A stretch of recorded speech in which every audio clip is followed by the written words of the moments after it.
Welcome back to another episode. Like and subscribe and hit that bell. And keep myself busy with the madness over here. Now that we cut them off, we can put the plates in place. We just have them just clamped there. We're trying to figure out our height, see where we like it. I think I kind of like it there, but I'm still debating it.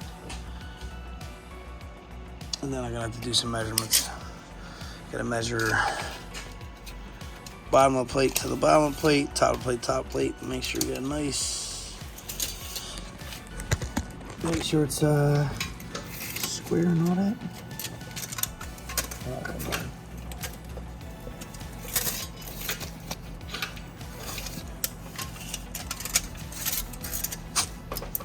At the front, we are 14 and a half. And at the top, we are, holy snap, what is going on there? That is not right. All right, so now we got it tacked in place. Spins nice and smooth. This will lock it in place after we figure out where it's gonna be centered. And we'll actually pull this out, spray paint or make a mark, pull it off, drill a hole a little bit so that the center of the Allen key will actually grab the axle. But there we go, she's smooth. We're gonna finish tack welding, or we're done tacking, we're gonna weld it up now. All right, we screwed up because we don't have a clutch yet. So lining the motor up on the plate, where we put the plate, got that off Amazon from OMB. It fits that big boy. But what we gotta do now is center up the axle. So I gotta figure out where the center of the axle is, because like you can see it slides right now. So we figure out where it centers up, and then we can pin it here. You can literally drill in there, and then put the Allen key in, and it'll just lock it centered. That's all. So that's what we're gonna do. We're gonna grab a tape measure. Let's see. You know what? The easiest way to do? Oh, I can't bottom it out that way. That sucks. Can't bottom it out either way because of the. Yeah, I can. We're gonna move this and get back on the camera. All right. So now we come down here. We measure from the bearing. From the bearing out, and that gives us 6 and it gave us, let's see, I'm sorry, it gives us 6 3/4, I would say. 6 3/4. So we divide that in half, and we got what? We got 3. We divide it in half, it's going to give us 3. So we're trying to get the camera.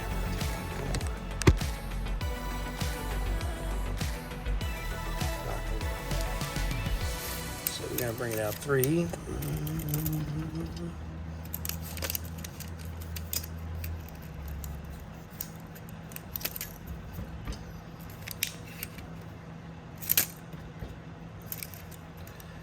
All right, so we got 3 inches. So what do we have? 6 3/4.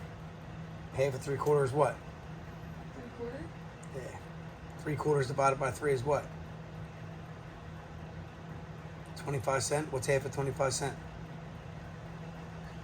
What's half of 25? 12.5. So what's 12.5 plus 25? 12.45.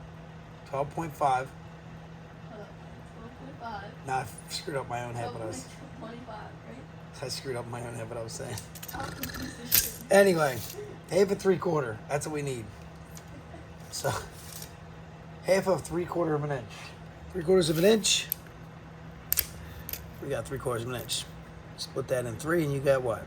Or 2. I'm zoned out. My brain's fried. All right, so we ended up getting 3 5/16. If you can see that, that's not really. It's kind of hard to see, but that line matches that line over here. And what I'm going to do is take a marker and mark it, and then I'm going to try to keep it in that zone, and I'm going to try to line up this dowel key. Ooh, right here. Here we go. Boom, right there. That Allen key is going to be our lineup mark, and then that Allen key is going to be our pinch mark. Oh, we lost an Allen key over here. Oh, there it goes on the floor. All right. So again, this Allen key. Oh, we don't have a thing over here. We don't have a spline over there or a keyway, so we're going to do the same, but there you go. If you wanted to get spectacular, you could stick a washer here and then weld the backside. I would have to do that on this side because when I take this apart, everything has to come out this way because of this keyway is welded to the axle. And I can always grind that off and cut it, but there we go. We got our center mark. Next thing we're gonna do is get that to be still, and then we're gonna set up the plate. How simple it is, we mark the hole, this one, and we'll flip this over here and do the same thing, and then we'll drill it out. We only gotta drill a little bit. We're just trying to drill so that the center point of this bad boy, the tapered end, well, that one actually has a ball in it for some reason. Oh, that one does too. Well, we want that tapered end and that little ball to go in the hole. Last update for the day. We got the axle in place where we need it. We got 2 Allen keys holding it on the bearings. This is pretty much where it's going to be in that area, the sprocket. We'll figure that out when we mount the motor. But we need to put the motor in place with the clutch and the chain and all to line it up. These plates are just tacked in place that are holding the bearings, but they are tacked pretty good. I got spots on both sides. I think this one I even tacked the bottom. I measured from here to here to inside. It's the same as the top. And the brake caliper is in my hand. Here we go. I'm making a plate to hold that the 2 holes right there, bang and bang, and then we're gonna have the rod up here. We're gonna have the rod actually. I'm gonna do some setup like so. So when you push the pedal forward, it'll pull the rod forward into the master cylinder, activating the brake. There you go. Gotta get another bolt at Home Depot or something, but we're getting there.